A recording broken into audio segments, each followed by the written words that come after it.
Andy, how are you, buddy? What's going on? Hey, welcome back, Jed. Hey. About the same-sex issue, Indiana is definitely sending the wrong message.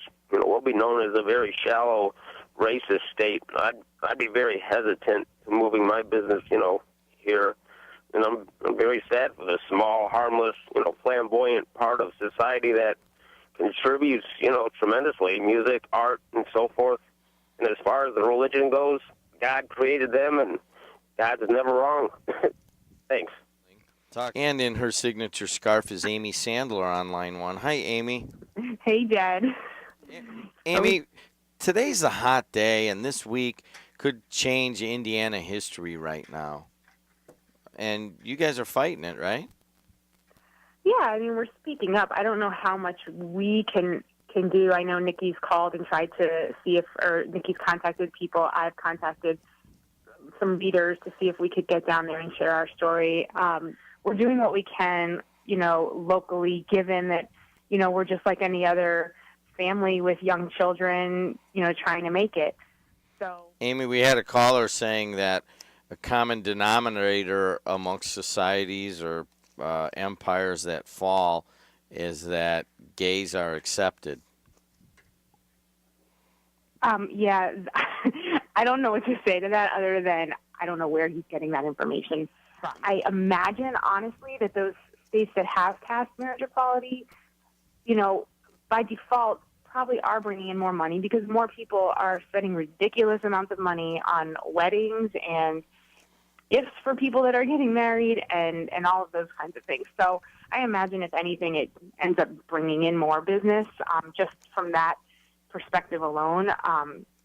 But I just don't understand the argument. I mean, Nikki and I, it seems like we're like the only same-sex couple in Northwest Indiana because we're the only ones that call in. I wish more people would call in because we have, friends and even family all over the country that are in states where marriage equality has passed, and they have fought for it, and they've, been on the front lines. And, it makes society better, especially when they start to see that nothing changes.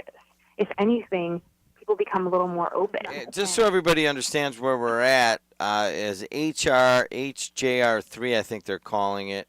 It is up this week, and I think there's some folks that want to get it through and push it in and get it done.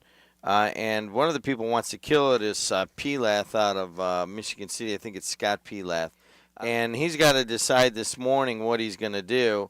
And one is to, I guess, take out the second sentence of this amendment, which some read as being prohibiting any benefits being extended. But the other way that he's looking at it is he says, I'm just consider simply letting H.R. 3 die under its own lumbering brontosaurus-like weight. What do you hope happens today and tomorrow, Amy? I mean, I hope people stand up. I know that, I've been there years and years ago when I was afraid to come out because I was afraid that, my parents might lose friends or my parents might, had those same fears. What would other people think? And for a while, I listened to them because I respect my parents. I love my parents. I imagine there's some kind of bond like that down there as well, where people are, where there are alliances down there.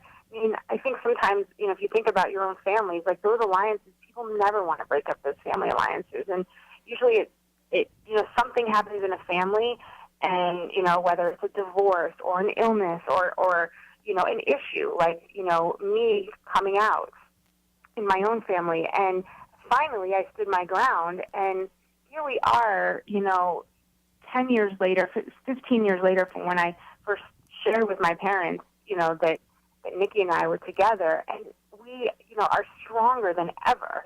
I think about my daughter, who the other day fell, and we were thinking it's freezing, frigid, icy conditions. They're saying, don't get on the road. And we were thinking, where are we going to take her to the hospital? Should we go to community right down the street who doesn't recognize us as a family?